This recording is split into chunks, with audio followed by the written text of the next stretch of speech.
Hello again, and welcome everyone. We're very excited to have you with us and to have Dr. Owain Lawson with us. My name is Dr. Akram Khatir. I'm a professor of history here at North Carolina State University, where I also serve as a director of the Moise Khairallah Center for Lebanese Diaspora Studies. So thank you for joining us for this episode of Tarikh, which is our webinar series where we explore the history of Lebanon and its diaspora through conversations with outstanding scholars. In these discussions, we hope to gain deeper insights into Lebanese history in all of its dimensions, be they political, economic, cultural, environmental, or social. Our focus will primarily be on the modern history of Lebanon across the 19th and 20th centuries, but we will certainly make forays into earlier periods as well. If there are particular topics that you would like to hear more about, then please let us know by emailing us at lebanestudies@ncsu.edu. And now I'd like to turn a little bit to introduce who we are as a center. So we will share with you our mission statement. And thank you, Bailey.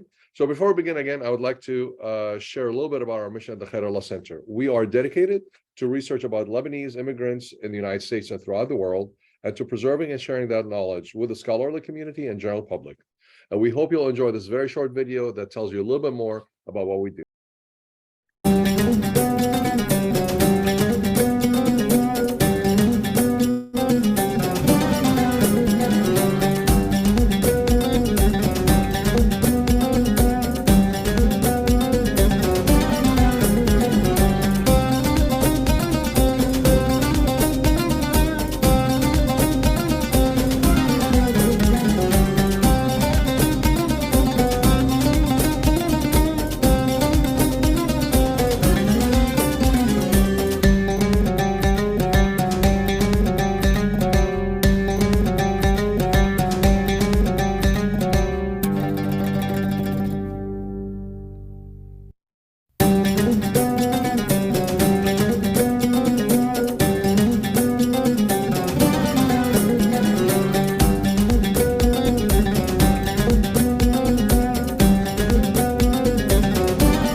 Thank you again, Bailey. So if you have any questions about the Khairallah Center, you can message them directly to our technical advisor for the meeting, Ms. Bailey Brown. They will make sure to answer all your questions in order to get in touch with you after the event. In today's webinar, titled Development and Environmental Justice in 20th Century Lebanon, we are absolutely privileged, and I'm absolutely delighted to be speaking with Dr. Owain Lawson, who is a historian of environment, imperialism, and social movements in the modern Middle East. He's currently a SSHRC postdoctoral fellow in the Department of History at the University of Toronto, where he's completing his first book, Power Failures, Development, Sovereignty, and Environmental Justice in Lebanon. Owain serves as co-editor of Arab Studies Journal and co-editor of the Jadaliya Environment page. He received his PhD in history from Columbia University in 2021 and holds degrees from the American University of Cairo, Concordia University in Montreal, and he has also taught at Columbia University and Oberlin College, and through Columbia and Cornell University's prison education programs. In this conversation, we will explore the history of various efforts to develop the Litani River in Lebanon between 1918 and 1978.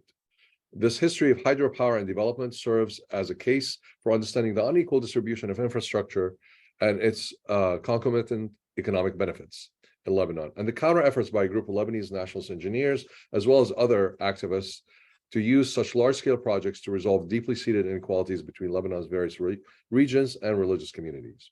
Again, if you have any questions for Dr. Lawson or myself during the discussion, please type them into the question box in your Zoom control panel at the bottom, and Ms. Bailey Brown will help us address as many of you as possible. Now I turn to our guest. Welcome, Owain. It's such a pleasure to have you here. I'm absolutely delighted.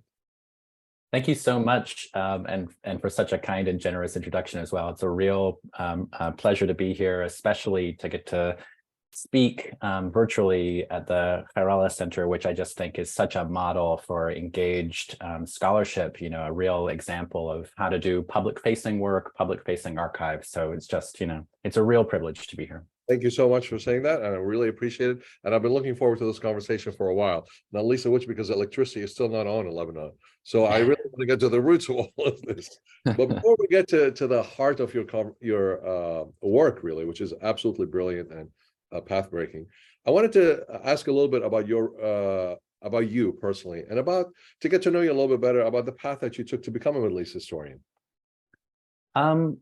Well, my interest in studying the Middle East and North Africa really emerged in tandem with my expanding political consciousness around the US invasion and occupation of Iraq, which was really a formative moment, in part because of the, you know, explosion of a very disturbing trend of Islamophobia and anti-Arab racism in North America, as well as I just remember being so frustrated with the kinds of stories that I was hearing about Iraqis, Iraqi history, the kind of motivations for this particular moment and explanations of it. I found so dissatisfying, right? So I was very excited to pursue a kind of humanistic study of the people and cultures and societies of this, you know, very diverse and capacious region. So I started doing that in my undergrad at Concordia, and I was very fortunate to find a really extraordinary mentor in Wilson Jacob, who's a historian of modern Egypt, gender and sexuality, mostly in modern Egypt. And, you know, he was the first of several really phenomenal mentors that I've had that have been, I think, what has propelled me more than anything through my academic trajectory. So that's Wilson, and then Shireen Sai Ali, Ziad Abou-Rish, Nadia Sabaiti, the latter two of which I know are also speaking as part of this series. And along with that, you know, that moment of mentorship was the uprisings across the Arab Middle East in 2011 that became known as the Arab Spring, which I still consider to be, you know, the most exciting moment of political possibility of my lifetime. So on the strength of all of that, I moved to Amman, Jordan in 2011, where I started learning Arabic, and then in 2012 to Cairo, where I lived until 2014, doing a master's at the American University in Cairo. And so those years, of course, 2012 to 2014 were an extremely tumultuous and important moment, defining moment maybe in recent Egyptian history, where I arrived the same week that Mohamed Morsi's election was finalized, and then I left about 6 months into the present military government. And so, you know, it was an extraordinary kind of political education, as well as an opportunity to experience the moment of intellectual and cultural flourishing that took place after the revolution in Egypt. So those were the experiences that I think really, you know, grounded me, made my interest really flourish, and you know, encouraged me to pursue a PhD. Thank you so much for sharing that with us. So can you tell us a little bit about what was your impetus in writing your manuscript, Power Failures, Development, Sovereignty, and Environmental Justice in Lebanon? Well, the current book manuscript I'm working on emerges out of my dissertation. It's a kind of capacious reworking of the dissertation. And the impetus for that was really, it came out of the archives. It came out of the work I was doing actually beginning with my MA thesis at AUC, when I first started to visit Lebanon, and I fell in love with the country and made friends and began to learn with some of the faculty and intellectuals in Beirut, particularly at the American University in Beirut, and get acquainted with some of the nuances of the kind of the landscape of historical primary sources that are available in Beirut and in Lebanon more broadly, which maybe we can talk about more as well. And that project was about Mandate Lebanon. It was an environmental history of aspects of Mandate Lebanon.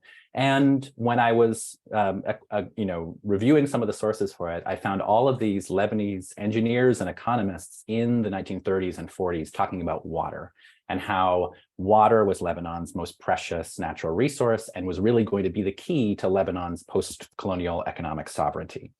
And so I knew there was a story about 1940s and 1950s about water development, but I didn't really see it in the historiography of 20th century Lebanon. So when I began my PhD research, I immediately came across the Litani Project, and the Litani Project was Lebanon's largest development project until the 1990s, until essentially the reconstruction after the war. It was a large dam, irrigation, and hydroelectricity scheme on the Litani River, Lebanon's largest river. It was also, very important in terms of its kind of international and regional significance in the moment. It was a central aspect of French and US soft power efforts in the decolonizing Middle East more broadly. It became an important facet of the Arab-Israeli conflict, the kind of hydropolitics that emerged in the 1950s. And it inaugurated what's proven to be a very durable relationship between Lebanon's governing institutions and the World Bank. And arguably, the World Bank is one of the most important institutions operating in Lebanon today. So, I found this very significant project, many people in the 1950s talking about it. But then if you look in many of the histories of Lebanon that cover those periods, the coverage of the Litani Project is very odd because it's often mentioned only briefly. Sometimes it's mentioned briefly and some of the fundamental facts are incorrect. The dates are wrong, the people who built it are wrong, and so on and so forth. Or in some cases, it's not mentioned at all, even in very important works on the political economy of Lebanon in the 1950s and 1960s. It could be absent, and I was completely, just struck by this major historiographic question about how do we explain the absence of the Litani Project in these histories, as well as, which led me to these other questions where, the kind of conventional narrative of Lebanese political economic history after independence in the 40s and 50s is of, laissez-faire liberal governance and a focus on, improving the services in the banking sector, and not really much interest in rural development, not really much interest in agriculture, even though so many people, their livelihoods depended on agriculture. And then you have the Litani Project, which is a rural development scheme, right? That required an outsized loan from the World Bank, precisely the kinds of things that the Lebanese government in the histories that you might read of the 1950s says that it's really not supposed to be doing, right? So how do we explain the existence of this mega project in this period when Lebanon was, particularly in comparison to places like Egypt or Syria or Turkey, was nominally pursuing a much kind of smaller state governing style? That sounds great. So before we delve more deeply into the project itself, I'm wondering if you can just lay out for us the argument after your research and what you're trying to argue in terms of this book. So what is kind of the meta narrative that you're developing here? So the book is different. I shared with you, Akram, that my dissertation, the book does take a slightly different argument, which is focused around the question of resource development and sovereignty. What's the relationship between these two, particularly in the 20th century, in the early part of the 20th century? And essentially what I argue is that natural resource development was a pivotal strategy that states and communities, popular groups could use to establish some kind of territorial sovereignty, right? Not in the sense sovereignty in the sense of the kind of high legal sense, but more in the kind of practical terms that someone like Sarah Pursley talks about in the context of Iraq, of building, realistic, tangible kind of control over a particular territory. And I look at, I'm thinking through this category, this term, which I've kind of come up with, of effective sovereignty, which was the idea that that a state or a community could acquire sovereignty, could demonstrate sovereignty over territory by putting resources to maximally efficient use, by damming rivers, by drilling oil, by putting agricultural fields to maximally productive use. That was a way of both kind of building sovereignty within the territory and also telegraphing to potential competing powers that this territory had an effective sovereign over it. And that's particularly important in places like the Litani River Basin, which has been a kind of contested borderland throughout the 20th century. So I look at a number of these kinds of key moments where this strategy of effective sovereignty plays out, beginning in 1919 at the Paris Peace Conference, where the French and the British empires are trying to divide up Ottoman Syria and are looking at the Litani River as a potential border, right? And making claims over who should have control of the Litani River based on who had the greatest need for it and who was most capable of putting it to efficient use. Then in the 20s and 30s, you see Lebanese engineers turning this into a kind of anti-imperial argument, saying that because the mandate state, the French mandate imperial state in Lebanon, was failing its responsibility to rationally develop the Litani River, that the Lebanese nation had to acquire post-colonial sovereignty and to put it to efficient use, and it would be the cornerstone of Lebanon's economic sovereignty, because it could generate electricity for industry and also increase agricultural yields. And then you see flashing forward quite a bit, in the 1960s, the emergence of a popular Shia movement in and around the Litani River Basin, making similar arguments against the Lebanese state, saying that the Lebanese state had failed its responsibility to properly develop the Litani River, so they should reacquire some kind of popular sovereignty over its use, over the disposal of its waters. So I see this idea of effective sovereignty playing in kind of a few key moments in across the middle part of the 20th century. That sounds great. And we're going to delve into some of those in a bit. But for our audience who may not necessarily be familiar with what we're talking about in terms of the Litani River, and I apologize, I had thought about pulling up a map, and I'm going to ask my colleague Bailey if she could locate one, and then maybe we can put it up so people can see it. But could you possibly describe what we're talking about here in terms of geography, and what is this, Litani River Basin? Yes, absolutely. Maps are so helpful, and I do a kind of historical analysis, some of the cartography, which is, of course, cartography, as historians of cartography would say, is not a neutral science, right? It's always kind of projecting something. But essentially, the Litani River Basin it runs through the middle and southern part of the Bekaa Valley in the eastern part of Lebanon, sort of parallel to the border with Syria. And then at the bottom of the valley, it curves very sharply towards the Mediterranean west, where it runs through South Lebanon through to the coast at an area that's called Qasimiyya. So it's used for irrigation, all these banana groves just north of the city of Sur, of Tyre, for irrigation there. It was, it's well within Lebanese territory, the territory defined within by the creation of Colony Ball in 1920. But at the same time, I describe it as a contested borderland, in part because it's always been there's been always a tension between initially the Zionist movement in the state of Israel and Lebanon and the Arab League around the disposal of the Litani River, as with many people, I think, justifiably concerned that at some point the Israeli state might occupy parts or all or part of the Litani Basin, which ultimately in 1978 does actually take place until 2000. So it was an important kind of locus of international attention, particularly in the middle part of the 20th century, because, for a number of different reasons, that it fit in, I think, very nicely with a broader American and World Bank interest in river basin development, as well as the kind of excitement about river basin development in the Arab world, in the global South more broadly, where a lot of countries really focused on the potential of river basin development as a kind of panacea, or a kind of a means to fulfill the promise of meaningful decolonization, right? Not just changing the flag, not just establishing your own parliament, but really being able to build up a sovereign economic system that was self-sufficient. Right. Thank you so much. Just out of curiosity, and I don't know if you have those numbers on, how the volumes that go through this river, I am sure they've changed over time, but I assume it's a fairly massive volume of water that's going through it.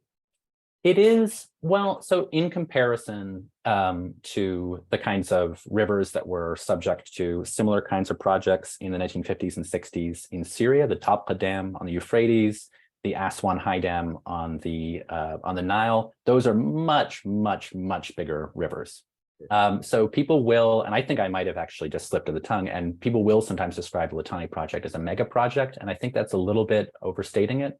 It's a very complicated infrastructure project. It was extremely expensive, is extremely nuanced. It generated all these kinds of interesting politics, which I think are very important. But in terms of the scope, the river is actually much smaller than some of the kind of major defining rivers of the Middle East. And that has a kind of, that had an interesting part to play in why it was so attractive to Lebanese engineers and entrepreneurs in the Mandate period, is because it wasn't really developed during the Ottoman era the way that some of the other rivers were. And there weren't the same kinds of claims to it in terms of usufruct rights. There weren't the same kinds of claims to the river, because in the Bekaa Valley, most of the water supply, most of the irrigation comes from, then and now, comes from mountain springs, right? Most of the major towns and villages and cities in that area are all fed by snowmelt, and rainfall, rather than the Litani, which was kind of, didn't have that defining quality the way that the Nile does, where the Nile is really a defining feature of agricultural life in Egypt. It was slightly different, and which made it kind of, I think, appeal to engineers as a tabula rasa, like as a natural space they could really make their own. Well, speaking of engineers, I think we should delve into the history of the development. Obviously, we're not going to have time to talk about the whole spectrum of it. So I'm going to try to skip the Mandate and really just focus on the immediate post-independence era. And so I was wondering if you can begin talking about this term that you say, so many or too many experts. You title your chapters "Too Many Experts," in which you are bringing together a whole cast of actors and you're putting them in conversation and competition with each other. And I'm kind of curious about this period, this like 1946 forward, that first phase. Who are these actors and what were they trying to do with this Litani River basin? Yeah, it's a remarkable moment, really, between 1946 and 1954, where the Litani River in particular, as well as rivers in the Eastern Mediterranean more broadly, are just the site of an extraordinary amount of research and study by Lebanese, by Arab engineers and geologists and various different kinds of researchers, as well as by a number of different international missions. So in the 1940s, the Lebanese state nationalizes a former concessionary organization under the Mandate, which becomes its water service. And the water service performs a number of major research projects that lead to the kind of the basic research that will then form the basis of the Litani project as it actually emerges. And that's mostly done by Ibrahim Abdel-Al, who was the kind of synonymous with the Litani project in the 1950s. He was a prominent Lebanese hydro engineer, civil engineer, and also kind of an intellectual figure. He was very engaged in the political debates, cultural debates taking place in Beirut. At the same time, a kind of an interesting contest emerged amongst various Lebanese engineers and entrepreneurs, each of whom is also kind of backed or seeking the support of different embassies, of the US Embassy, the French Embassy, the British, the Germans at different points, for their respective plans in order to primarily, it's a contest between the Ministry of Public Works that's kind of emerging in the post-colonial state, and then concessionary developers. So under the Mandate, I know we weren't going to talk too much about the Mandate, but it does set the terms for it, right?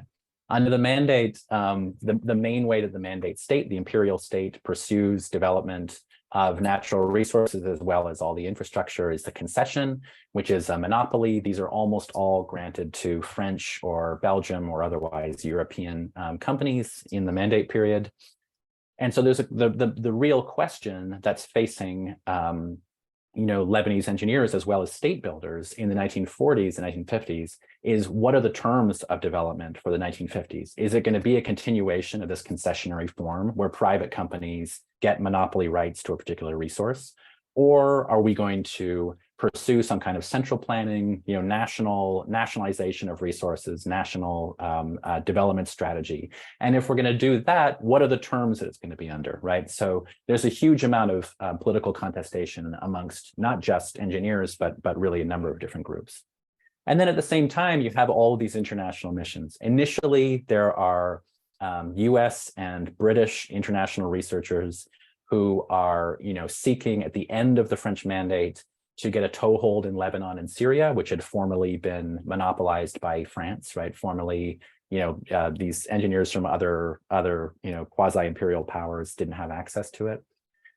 And then after 1948, after the Palestinian Nakba, after the establishment of the State of Israel, there's a huge amount of international interest from various parties to pursue some kind of peace building, normalization process through diplomacy, hydrodiplomacy, through either development works that were shared across borders between Israel and the Arab states, its neighboring Arab states, or in the form of water sharing agreements, particularly, and so you see these negotiations emerge in the 1953 around the sharing of the Jordan River Valley, which are extremely politically contentious. And in the mix, again, there's so many characters here. The reason I call it Too Many Experts is because it in part expresses my own frustration in trying to put together all the different interests at work in this moment. At the same time, you have point four. So point four is the US, it's the first US overseas development aid agency that emerges through the Truman's famous speech in 1950, and point four, Lebanon is a very early priority for them. They really see Lebanon as a potential ally in a Middle East that they see potentially taking a more radical route towards decolonization. They see Lebanon as potentially a strong kind of anti-communist ally. So they invest a ton of resources in establishing the point four Middle East headquarters in the US Embassy in Beirut, and they plan to use all of their development work in Lebanon as a kind of showpiece to try and persuade less friendly governments in other parts of the Middle East to accept US aid. And the Litani project, their interest in the Litani project is definitely a piece of that, right? So their perspective is very interesting. The point four are important characters in some of my research, and I've done a lot of research in the US National Archives. And point four are really limited from their outset because Truman declared that the US was going to get into the business of helping develop the global South, but the US Congress immediately limits the budget of point four. So they have a very small budget to work with. And they're also operating in Lebanon, where there's a massive amount of political opposition to the idea that, that people are very concerned that Lebanon will go from being a French imperial territory to more or less being a kind of, satellite state of the United States. So there's a lot of opposition to their operations in Lebanon as well. And, for point four, because of these congressional restrictions, the mandate that they adopt is that they're only going to provide expertise. And they go around saying in their propaganda that what the global South lacks is expertise. So what Lebanon needs, according to their kind of policy documents, is expertise. They need engineers, they need economists from the United States to come there. And when they actually go to Lebanon in 1951, they're immediately disabused of this, because Lebanon by 1951 is, there's two major, the two largest engineering colleges in the Middle East are based there at AUB and ISIB. And there's just a huge number of engineers who can't get work, right? There's a huge number of Lebanese engineers who are then going and finding work largely in the petroleum industry in the Gulf. So again, there's just an incredible, people often talk about the lack of planning expertise in Lebanon in the early part of the 1950s. And I really see it as the opposite, right? It's more that there was tremendous human capital, but it just, was buckling against particular state conditions where where engineers weren't invited into higher positions of power. So you have all these people, both local and even within the local community, you have different engineering groups with different visions. You have external forces, primarily the United States, as you just elucidated. And what exactly are they trying to do with the Litani River? I mean, what do they want to do as part of this modernization push on everybody's part? Like, what are they imagining? What is their vision for it here? So, yeah, I think there's different perspectives from different groups that were very much in contention. And I think in certain ways, some of the divergences were really quite substantial. As I said, there was a number of Lebanese businesses that were trying to seek concessionary control over the Litani and essentially wanted to continue the practice under the mandate of the private sector acquiring monopolies over particular sectors of business or over particular natural resources, very much just switching it from those being being French concessionaires to being Lebanese concessionaires. Then there were a number of Lebanese engineers that were statists. They were people who were very much involved in the kinds of technocratic idealism that drove Nasserism in Egypt and similar kinds of movements in Turkey and Syria, right, where there was an idea that engineers and doctors and these kinds of people in the professional classes who had real technical skills were going to be the ones to be able to build a meaningful kinds of future for the country. And a lot of those people, it's interesting, they were primarily concerned with urban-rural inequality. So, the history of Lebanon and social divisions in Lebanon is very often told in sectarian terms. But in the early 1950s, the people who are planning, to try and think about Lebanon's social and economic problems and how they can potentially resolve them through resource development, through economic development, are much more concerned with the idea that there's an incredible flourishing in Beirut and people are getting very, very wealthy in Beirut, and then the rest of the country is being left behind. And there's a kind of symmetrical relationship right there that the rise of the service industry, the service sector in Beirut is coming at the expense of the agrarian margins, particularly places like the Litani River Basin. And that was really explosive because most people in Lebanon, well into the 1960s, most people derived most of their livelihood through agriculture.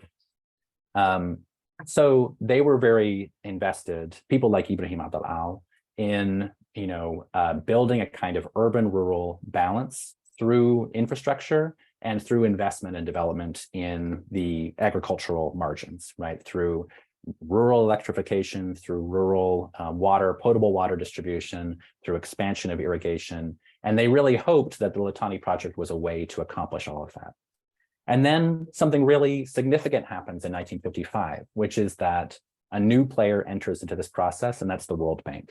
And the World Bank have a very different agenda. They have actually a quite different agenda than the United States and Point 4 as well, which I think is significant because I think people who know about the World Bank in the context of the Washington Consensus of the 1980s think of the World Bank as kind of just another US institution representing the interests of the US government. And particularly in the 1950s, when the World Bank had just been founded, they really had their own problems, they had their own concerns that they were trying to pursue. So their main issue was that they had been founded as part of the Bretton Woods negotiations as the bank that was going to fund European reconstruction. But then the US introduced the Marshall Plan, and the World Bank was kind of at a loss for what it should do with its capital and all this institutional power that it acquired. So it gradually turns to lending to the global South, lending to newly post-colonial countries.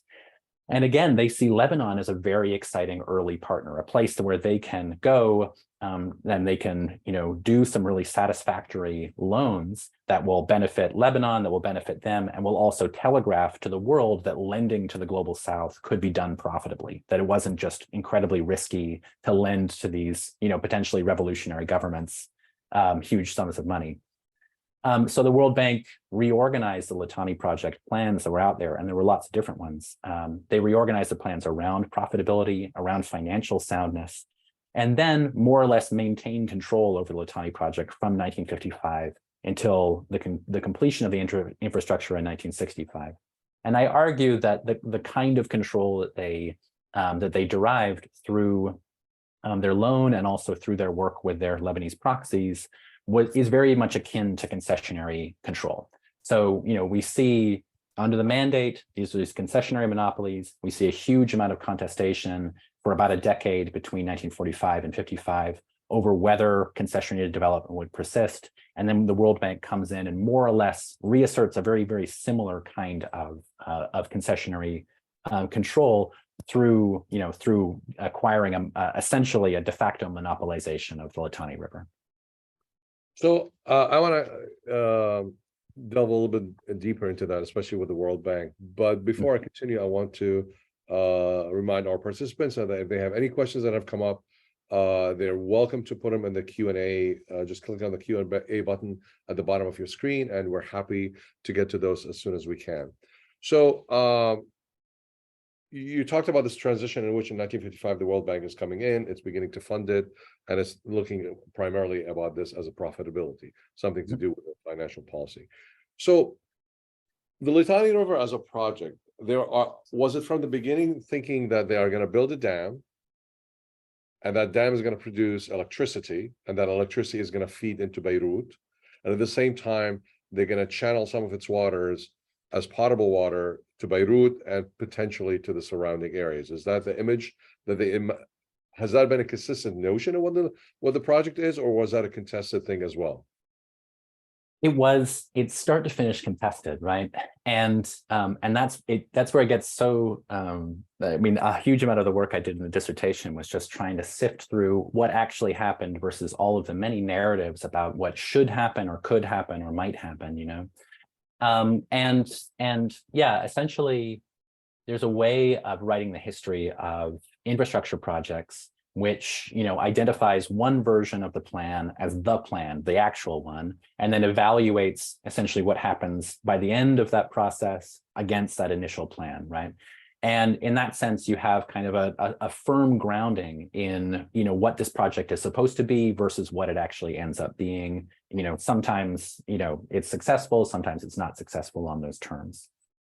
But the approach that I was kind of forced to take is a little bit more, I would just describe it in a word as like death of the author, essentially, that it's very difficult to point to any particular version of Litani planning and say that this was really the one that encapsulates what the project was supposedly about. But I would say that there's an important disjuncture that happens between the kind of political narrative and the way that journalists and politicians in Beirut understand the Litani project and its goals, and also the way that people in the Litani River Basin understand it and its goals, as well as what the World Bank is doing, what the World Bank is actually building, in this project, where the kind of contestation amongst Lebanese engineers in the early part of the 1950s sets strong expectations that this is going to be a project that will provide electricity and water both to the Litani River Basin regions as well as to Beirut, and will have all these kinds of positive effects throughout the country. And the Litani River Authority, the administrative organization that the administrative institution that manages the World Bank loan and oversees the project, they continue to say all the way through to 1965 that that's the case, that that's what the project is about. But then the World Bank, what they're actually building, they redesigned the project in 1955 as a much more narrow project, that it's going to be just one dam. It's going to be organized around producing hydroelectricity. There might be irrigation at some point in the future, and there won't be any potable water. So it's a much more narrow project, and that's the one that actually gets built by 1965. So when you get to 1965, it's very difficult for the Lebanese president at the time, as well as the Litani River Authority. It's difficult for them to build a kind of national story about the dam, about the project, in the way that the Aswan Dam in Egypt is such a incredible metonym for the Nasser period, and a kind of such a focus of celebration. they can't build the same kind of narrative around it because it doesn't do the thing they said it was going to do right up until the point where it was completed.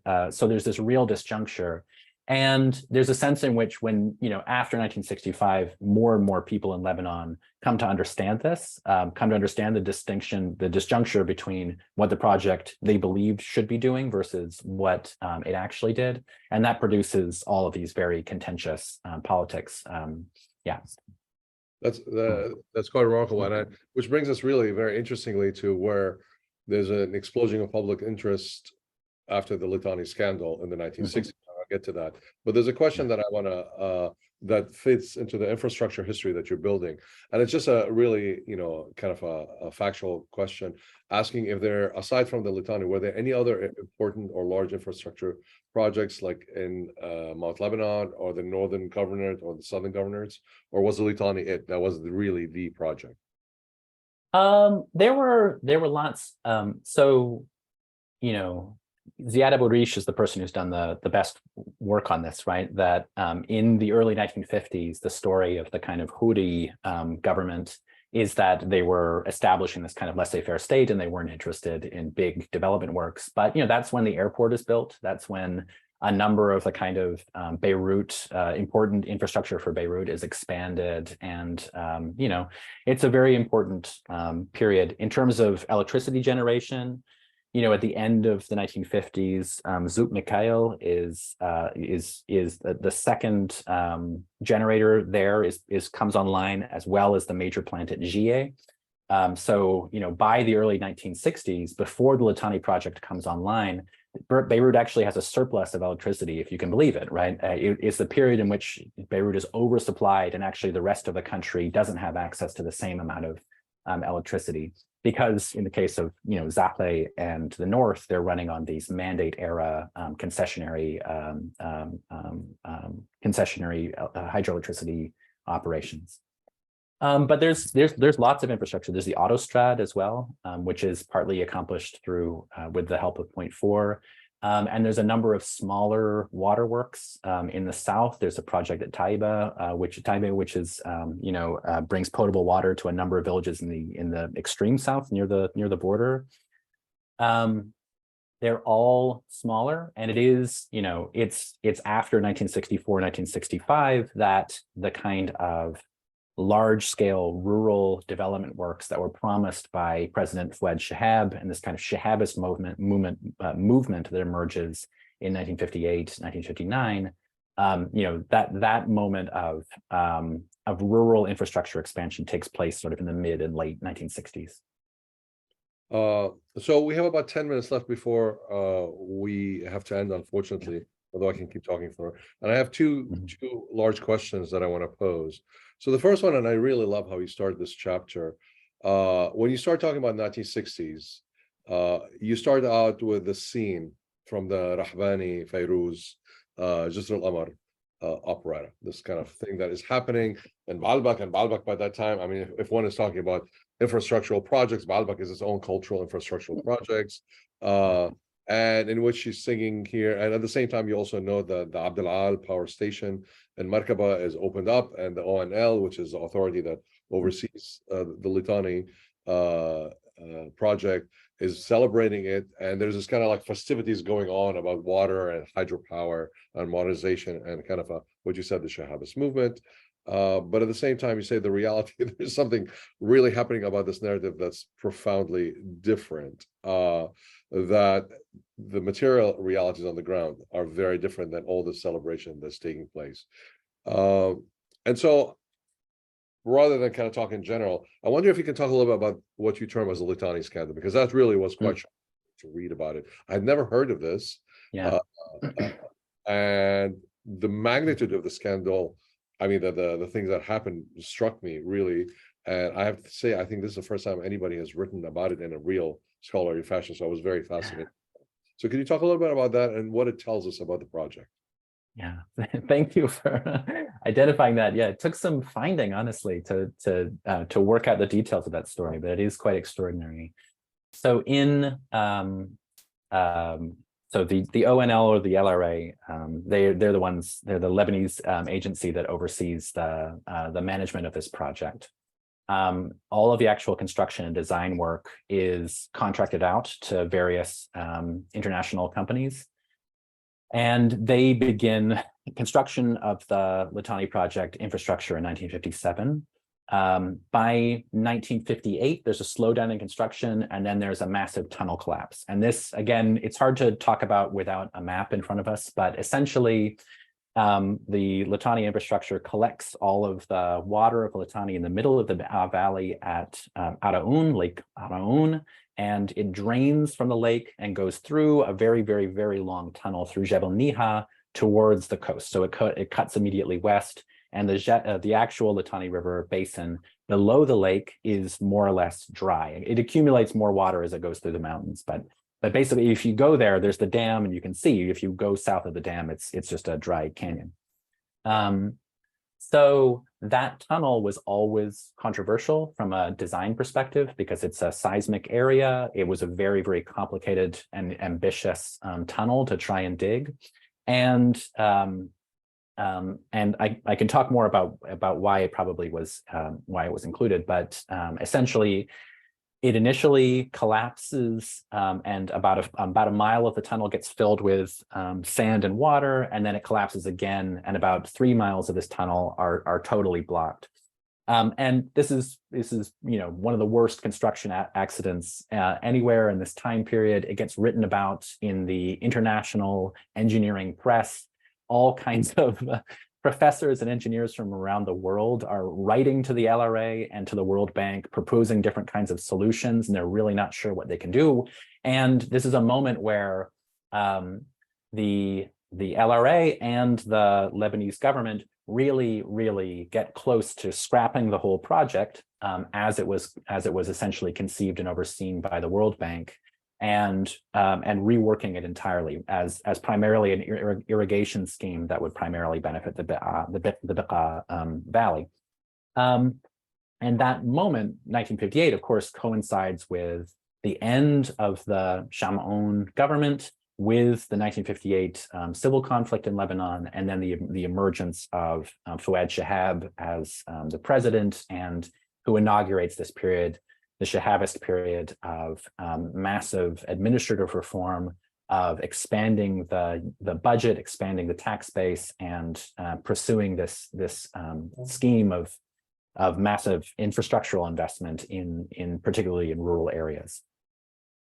So for the Shahabists, this is in certain ways kind of a boon, right? Because it means they can really tie a bow around the Shamaon era and say that this is just a horrible scandal that was produced by the preceding government, and we're here to solve it.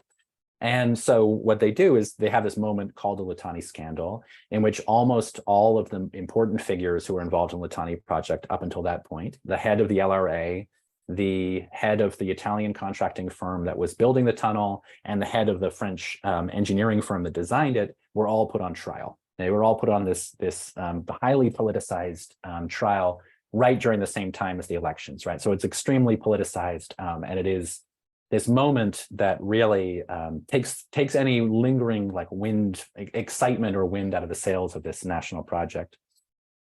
And what Shihab and what the new incoming board of the LRA that replaced this kind of disgraced board say is that they're going to, more or less overhaul the project entirely. They're going to start afresh, and they're going to do it on the basis of social justice, the way that Shihab talked about most of these projects. They use this term social justice very commonly, and around, trying to fulfill the needs of the deprived agrarian margins. Again, deprived is a term in Arabic, mahrumin, that they used, mahruma.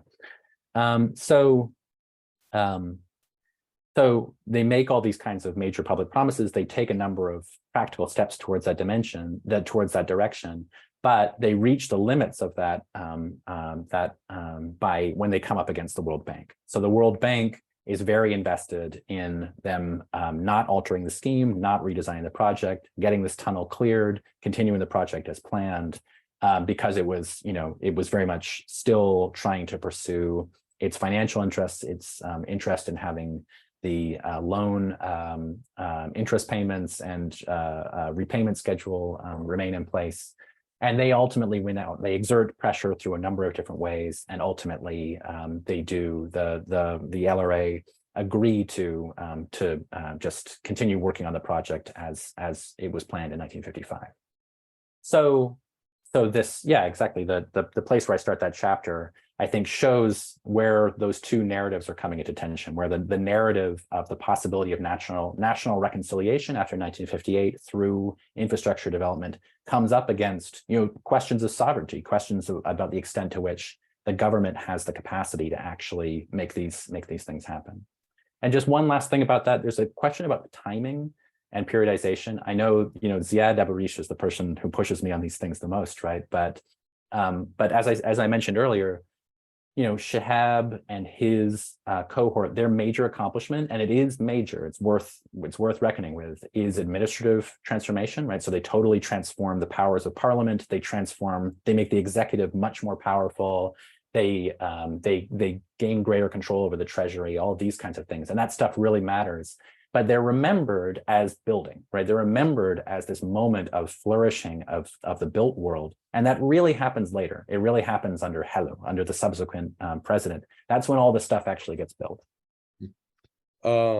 So our final question, again, unfortunately, because we're running out of time, is again back to this narrative. So at various stages, there are people who are looking upon this, whether Abdal, who is looking at this as a social justice question, whether there are individuals, engineers in Beirut who want to see it as a privatization of resources, the World Bank that is trying to, play out its own vision about the South, the global South development in Lebanon, and the Shahab narrative as well about the state and its role, and all of this stuff about these grandiose projects.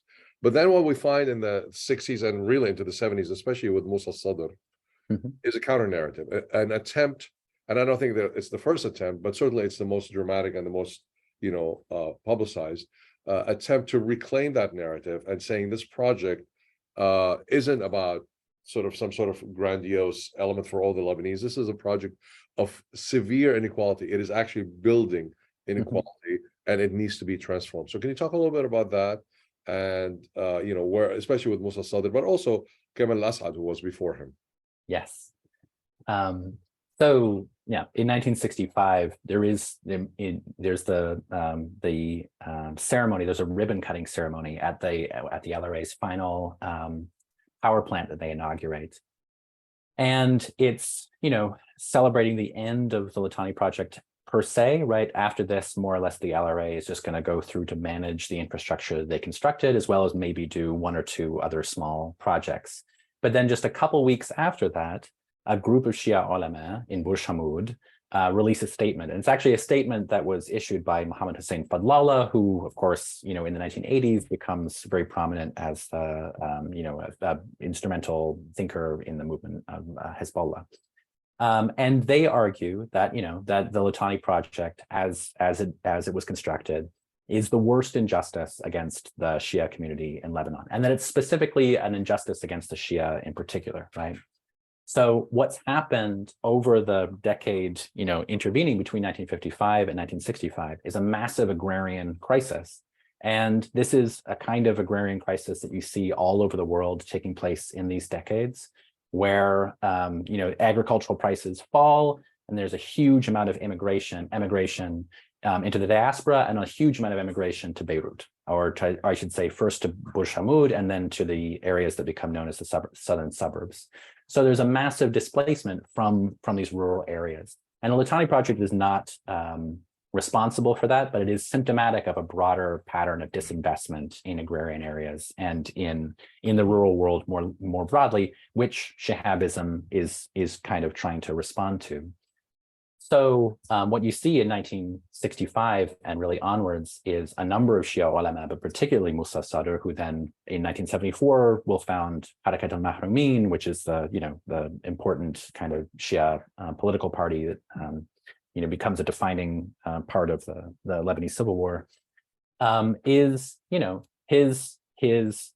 contention is that this is a structural injustice, right? The Lebanese state has set out to extract resources from these communities, and that the project should be rightfully reorganized around the needs of the most needy, right? Against the needs of those who are deprived. And so there's an effort by this kind of burgeoning movement to reclaim forms of popular sovereignty over the river, to claim that it should be redistributed in the Bekaa Valley and in South Lebanon in particular, and as part of a broader project of establishing Shia equality on a kind of sectarian basis in the government, as well as a broader kind of, speaking to a broader kind of agrarian moment, about a broader way in which agrarian, or kind of the interest of the impoverished, should become central to the practice of governance. And of course, there's a tension there, which I think is really interesting, and it's been more what I've been focusing on more lately, right?